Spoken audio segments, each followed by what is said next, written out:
Hey folks, welcome into the Thinking Crypto podcast, your home for cryptocurrency news and interviews. I'm your host, Tony Edward. On your way in, please hit that subscribe button as well as the thumbs up button and leave a comment below. If you're listening on a podcast platform such as Spotify or Apple, be sure to follow and leave a 5-star rating. Folks, I hope all of you are doing well, especially those of you caught in the massive snowstorm here in the United States. Today, it felt like I was shoveling all day. Definitely over 3 hours of shoveling and plowing. We had over a foot of snow, so non-stop snow. But hopefully, it ends and wraps up tonight, and less plowing and snowing for me, but I hope everybody's doing well. All right, let's kick it off with Bitcoin. Bitcoin currently trading at $87,000, so it continues to move lower. However, it's still holding the higher highs and higher lows. But we've been following the Bitcoin Wyckoff accumulation model highlighted by Marty Party on X, which I've been sharing over the past 3 weeks. So it's like it's playing out there, and it looks like it's a double bottom forming where it's retesting maybe that $78,000 support level. Obviously, not guaranteed. It just looks like it's playing out that way. But again, when you look at the chart, still higher highs and higher lows. But we're going to have to be patient and let the market show us what it wants to do here, because it could break through certain support levels and invalidate this thesis. Now, one good sign is that as Bitcoin is moving lower here, it is certainly approaching the oversold zone, the RSI on the daily chart approaching about 30 here. So we could maybe go a bit lower, like I said, to about 78K, then bounce and continue. The big question we've been talking about is this simply a relief rally that rolls over into bear market lows, or a continuation of the bull market? And we're going to have to wait and see how things play out. However, the macro is looking good with the stock market continuing to show strength. The DXY is breaking down. So these are positive signs for risk assets. And of course, specifically with the stock market, the Russell has been breaking out, making new highs. So great signs, right? That give an indication that there's still more to in the tank here for this bull market. But again, nothing's guaranteed. However, if none of this plays out, I'm still a long-term holder, a macro investor in crypto, because I believe this is the future technology. We see all the TradFi institutions are adopting, they're building on blockchain networks. So clearly, crypto is here to stay. I don't think that's a question anymore. It's just a matter of what the hell is happening with the market, because global liquidity has been leading, stock market's been falling, gold and silver have been falling, even other metals are pumping as well. But I do believe those are going to have a blow off top soon, and correct, markets don't go up forever. It doesn't matter what asset, it doesn't matter how you feel about it. And look, gold is ripping; it's over $5,000. But if you look at the chart, green candle after green candle, parabolic move. So I believe there's going to still be rotation of liquidity, and we're going to have to wait and see and let that play out. So a lot of patience is needed here, folks. Now, we got some very interesting news. So Rick Ryder, who's the chief investment officer at BlackRock, is surging on Polymarket as the odds pick up for him as the next Fed chair. So he's at 46% odds to be picked by President Trump as the new chair. And we know that Jerome Powell, his tenure is up in May, and there's been a lot of talks about who will replace him. And I mean, look how things work out here, right? BlackRock, which owns almost every asset as the world's largest asset manager. We know they have the biggest Bitcoin ETF. The Bitcoin ETFs have been the biggest revenue driver for them. That was actually reported a couple months ago. And they also have an Ethereum ETF. They're doing tokenization and much more. And look at this. Their chief investment officer could potentially be the next Fed chair. So I think this is very bullish for crypto if it does happen. Now, I know some people are going to say, Tony, these guys are going to manipulate. You know how it is, the revolving door. Yes, I understand. But unfortunately, there's nothing we can do about that. I'm just sharing the news. I'm not saying I love it. I'm not saying this is the best thing ever. I'm just sharing the information with you and saying what the impact might be on crypto. So I do believe BlackRock, they're going to be very bullish. If you get somebody in there from BlackRock, they're going to push crypto. They're going to be very friendly to crypto. So let's see what happens. And, just recently in an interview, Rick said Bitcoin belongs in the ideal portfolio. So they're all in. They're all in. Again, Bitcoin ETF has been the biggest revenue driver for them. And their ETF, Bitcoin ETF, is the largest in the market and has been the fastest growing ETF in the history of ETFs. So these are facts, folks. So you can imagine they're going to pull some strings once, if indeed Rick Ryder becomes the Fed chair. So very, very interesting things happening here. Now, folks, this episode is brought to you by VeChain. VeChain is one of the top layer one enterprise blockchains in the crypto market. They're getting tons of adoption from companies around the globe who are building Web3 technology. They're working with Dana White in the UFC. Last year, Dana White said he bought $1 million in VET token. And some of the key features of the VeChain blockchain includes it's scalable, secure, fast, compliant, and purpose-led.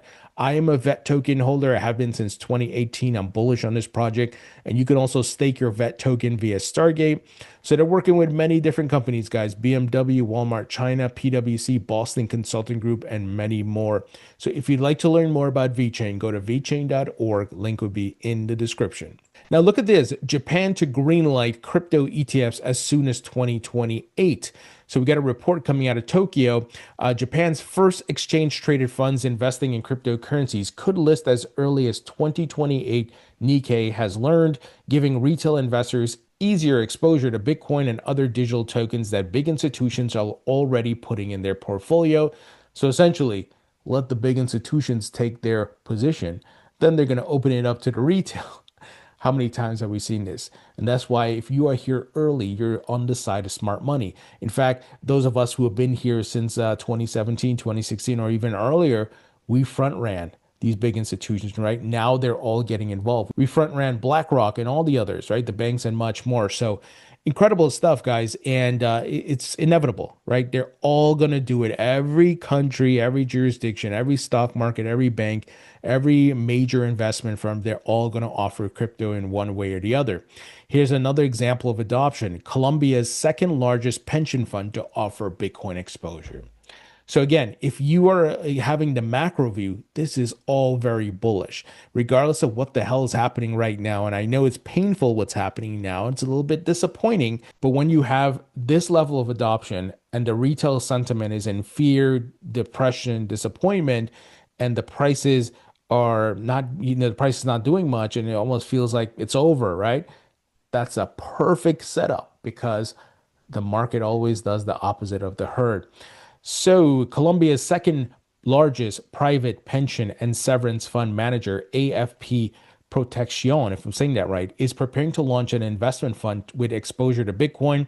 Juan David Correa, president of Protección SA, confirmed the initiative during an interview with local outlet Valora Analytic. According to Correa, access to the product will be limited and granted only to a personalized advisory process designed to assess each investor's risk profile. Only clients who meet specific criteria will be able to allocate a portion of their portfolios to Bitcoin. As always, crawl, walk, run. That's how they're going to do it. They're going to start with Bitcoin, then they'll go to altcoins. We have seen this time and time again. Very bullish. Look at this, R3, which many of you know has been around for a long time building blockchain technology. They are taking a bet on Solana to bring institutional yield on chain.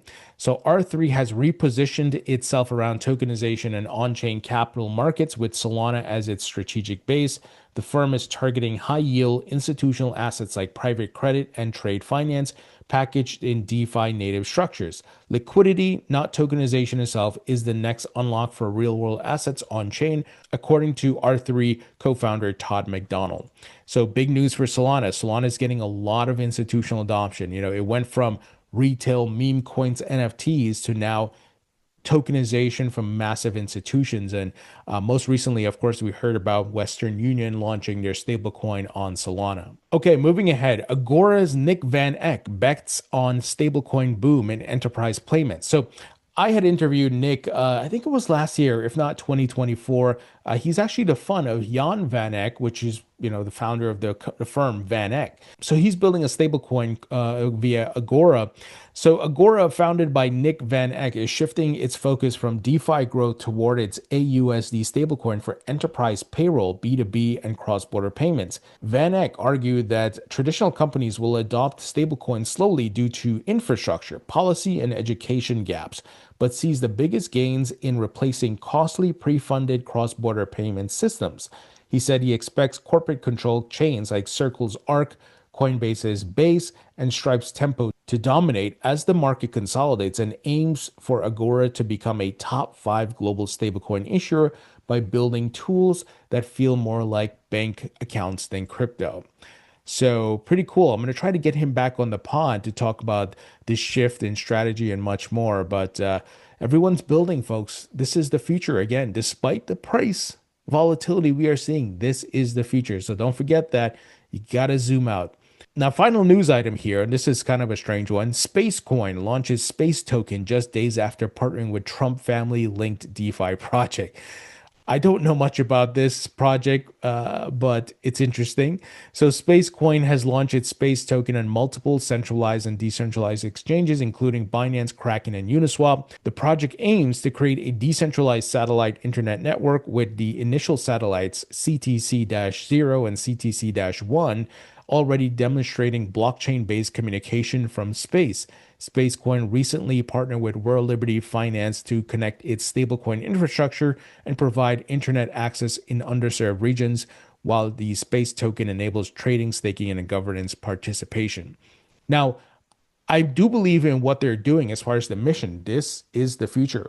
They're going to have the satellite set up to allow blockchain networks to function all over the world, but even in space as we do space exploration. No one's going to use cash in space, right? Let's say 50 to 100 years from now, when we are colonizing Mars or the moon or whatever, we will get there, right? They're not going to be using paper money, right? It's going to be blockchain powered for instant settlement and much more. And you need satellites and all the infrastructure in space set up. So I'm going to try to get someone on the pod to talk about this. It's a very interesting project, but you got to make sure that you go through the details. I need to do my research here and make sure this is a legit project. They're actually doing what they're doing. Obviously, it's interesting that they're partnering with World Liberty Financial, the Donald Trump linked crypto company. So we shall see. It's very, very interesting.